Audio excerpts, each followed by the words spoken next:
మండలంలో రైతు సహకార సంఘాల నుంచి తీసుకున్న రుణాలు ఏవైతే రైతు రుణమాఫీ సందర్భంగా ఈ మండలంలో 1100 పైచిలకు రైతులకు ఏ ఒక్కరికి కూడా రుణమాఫీ కాలేదు.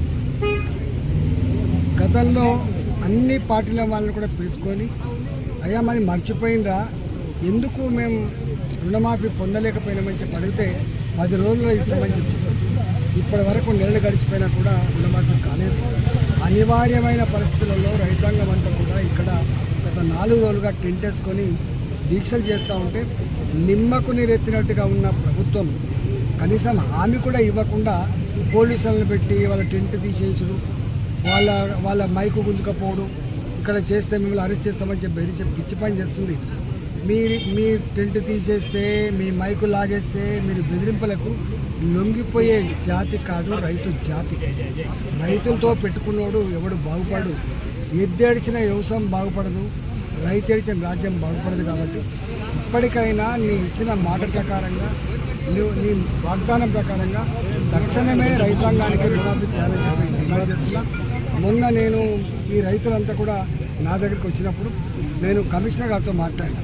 ఇదేదో ఫైనాన్స్ డిపార్ట్మెంట్లో పెండింగ్ ఉంది, 9 కోట్ల రూపాయలు రావాలని చెప్పాను. ఈ గిన్ని కోట్లు ఇచ్చి ఈ 9 కోట్ల రూపాయలతో ఈ రైతుల ఉసురు పోసుకోవద్దని చెప్పి డిమాండ్ చేస్తా ఉన్నా. ఇక్కడి పార్లమెంటు సభ్యుడిగా, గతంలో ఇక్కడే పార్లమెంటు సభ్యుడిగా ఉన్న రేవంత్ రెడ్డి గారు మరి ఆయన కష్టకాలంలో ఉన్నప్పుడు గెలిపించారు. ఆయన రాజకీయ భవిష్యత్తు అంధకారంలో ఉన్నప్పుడు గెలిపించిన ప్రజలు మల్కాజిగిరి మేధావి వర్గం ఆనాడు ఈ మల్కాజిగిరి ప్రజలు పట్టం కట్టి ఇవాళ ముఖ్యమంత్రి కావడానికి సహకరిస్తే ఇవాళ వాళ్ళ ఓటుతో గెలిచి వాళ్ళతో అధికారంకి వచ్చి ఇంకా మల్కాజిగిరి ప్రజల రైతుల రుణమాఫీ చేయకుండా ఇవాళ అన్యాయం చేయడం నీకు తగదు రేవంత్ రెడ్డి గారు. తక్షణమే ఈ 4 రోజులుగా చేస్తూ ఉన్నారు. 9 కోట్ల రూపాయల పెద్ద ఇష్యూ కాదు.